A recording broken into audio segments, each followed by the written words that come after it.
Buenas tardes, mi nombre es Elena Estudillo, de la Universidad Rómulo Gallego, de tercer año, sección 3. Este es el video de farmacodinámica. En cuanto a la farmacodinámica, ¿qué es la farmacodinámica? La farmacodinámica estudia la acción de los fármacos dentro del organismo y cada uno de los procesos que ocurren en este. En cuanto tenemos que saber de los receptores son cada una de moléculas especializadas que reciben estos estímulos.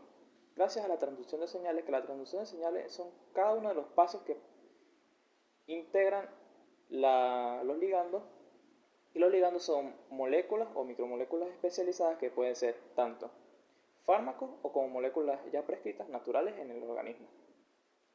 En cuanto a otras cosas que debemos saber son los agonistas y los antagonistas y la relación de dosis-respuesta puntual, que es la relación de la potencia y la afinidad y la eficacia de estos fármacos, cada uno de estos conceptos. Y los agonistas y antagonistas, que los agonistas se dividen en tres: los agonistas completos, los agonistas parciales y los agonistas irreversibles. Y los antagonistas, que se dividen en dos, o más conocidos, que son los agonistas competitivos y los irreversibles, o también conocidos como antagonistas no competitivos.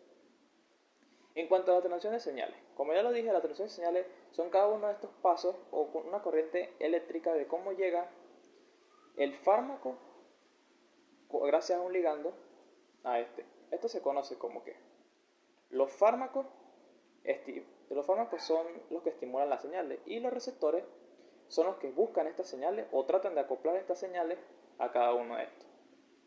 Mayormente los receptores o los nombres de los receptores provienen de la función que estos cumplan. Es por esto que tenemos receptores para la dopamina, receptores para la acetilcolina y cada uno de estos. En cuanto a la familia de receptores y el estado de un receptor, el estado de un receptor se divide en dos estados, un estado, dependiendo de cómo sea su función, un estado positivo y un estado negativo. En cuanto al estado positivo, es cuando tiene afinidad o cuando tiene algún cumplimiento y quieren unirse a varios de estos sitios acoplados de ligando receptor. Y el otro, el estado inactivo, es todo lo contrario, es cuando pasa de un estado activo a un estado inactivo. Los ligandos endógenos ayudan a que estén en un estado positivo. En cambio, los ligandos los antagonistas hacen que pasen a un estado negativo. En cuanto a la familia de los receptores se dividen en cuatro familias o zonas más conocidas, que son los canales iones activados por ligandos, que son los más rápidos, los receptores acoplados a proteína G, los receptores ligados a enzimas y los receptores intracelulares. En cuanto a los de canales iones, estos son los pasos de iones dentro de en la membrana, en la superficie. Los tres primeros más que todo suceden en la superficie y los intracelulares dentro y necesita que las moléculas sean liposolubles. En cuanto a los primeros, se debe saber que el paso de iones por la membrana ocurre por ionización gracias a cada uno de estos transportes. Ejemplo, tenemos los receptores de nicotinímicos, que son, gracias al ligando de acetilcolina, suceden cada uno de los procesos de la contracción muscular del músculo esquelético. En cuanto a otros son los del GABA o del ácido aminobutírico, que gracias a algunos fármacos como la benzanamida, que estos ayudan a que las moléculas ocurran los procesos de que, gracias al GABA, la membrana o la célula secreta lo que es cloro negativo y esto ocurre la despolarización de la célula y ayuda a la relajación muscular. En cuanto a la proteína G, son veloces, son de 30 a 1 minuto. No son los más rápidos, pero sí su proceso y son los más abundantes. Están constituidos en 7 subunidades divididos de forma de péptidos helicoides, divididos en alfa, gamma y beta. Los más importantes son los alfa, que gracias a la GTP o a la ionización de la hidrólisis de la GTP, que pasa de DGP a GTP, que GTP significa trifosfato de guanosina. Gracias a que esto se disocia, se ocurre un proceso de disociación valga la redundancia, y bajan los niveles de esto.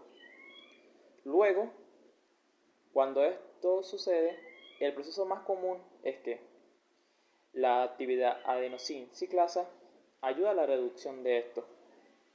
La mayoría de estos procesos explican los procesos de los fármacos.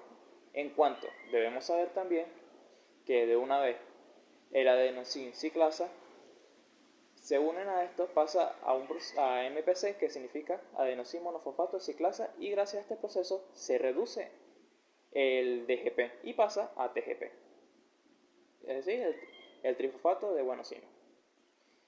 En cuanto a los de las enzimas o los receptores activados o ligados a enzimas, se debe saber también que los receptores ocurren en el citosol de la célula gracias a procesos enzimáticos de sustratos, en los cuales los más conocidos son los de insulina, los de factor de crecimiento epidérmico y acoplados también a plaquetas, y también el natriurético auricular o el péptido natriurético auricular, que podemos conocer. Algunos como lo son los de los esteroides o esteroideos. También están los de la insulina, que gracias a la actividad tiroxinasa ocurre esto gracias a la hormona tubulina, y ocurre cada uno de los procesos y se acopla.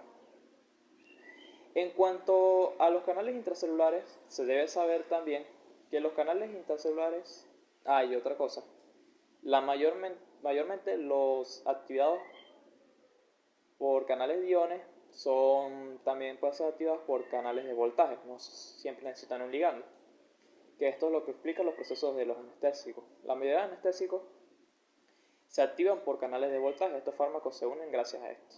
Bueno. Por último, estos son intracelulares. Por eso que se necesita que las moléculas sean liposolubles o con mucha liposolubilidad para que pasen adentro de las células, porque son los únicos que son intracelulares. Los demás son superficiales. Estos procesos explican mayormente los fármacos de gran peso molecular dentro de la membrana. En cuanto o conociendo el otro punto, que es las características de la transducción de señales.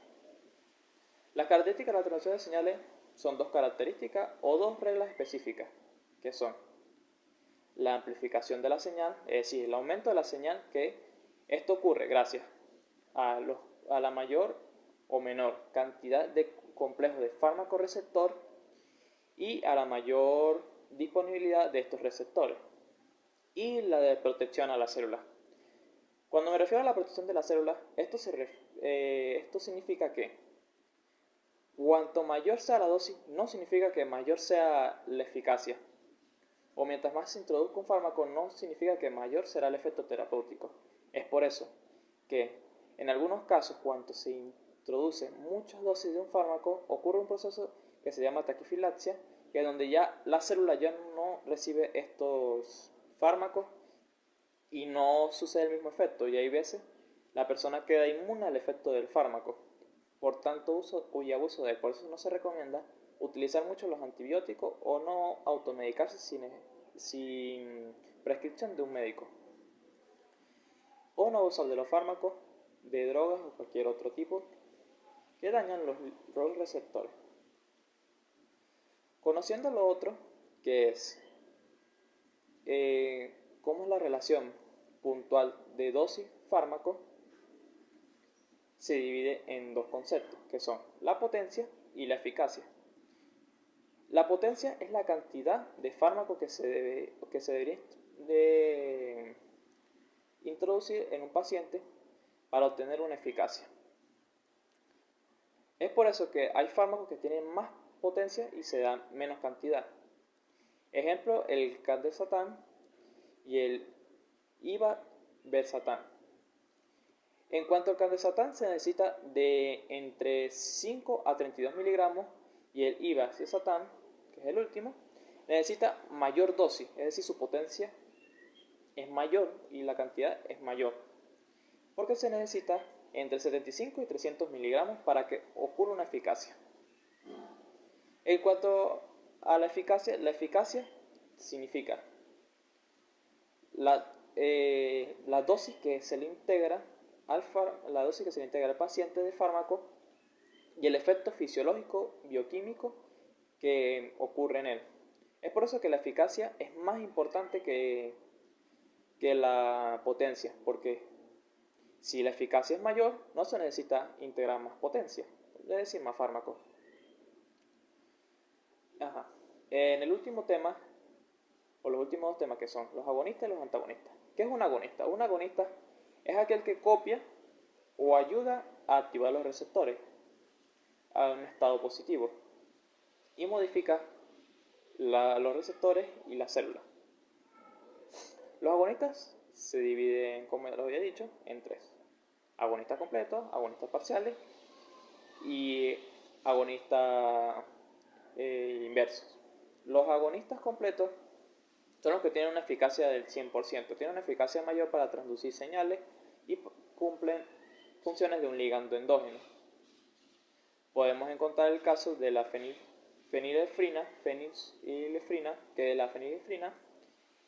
El proceso ocurre de la forma de que estos se acoplan a los receptores o a los adrenoreceptores alfa 1, que este medicamento más que todo se utiliza con loratadina para las alergias, porque disminuye o acorta los vasos sanguíneos y así disminuye la presión arterial. Se utiliza más que todo en casos de alergia,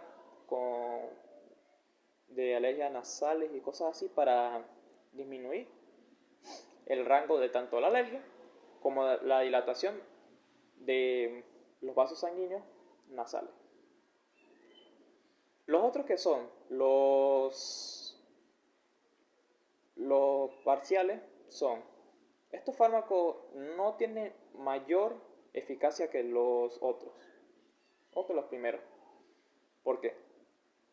Porque a pesar de que se le administra al paciente una alta dosis de estos fármacos, no va a tener un efecto mayor.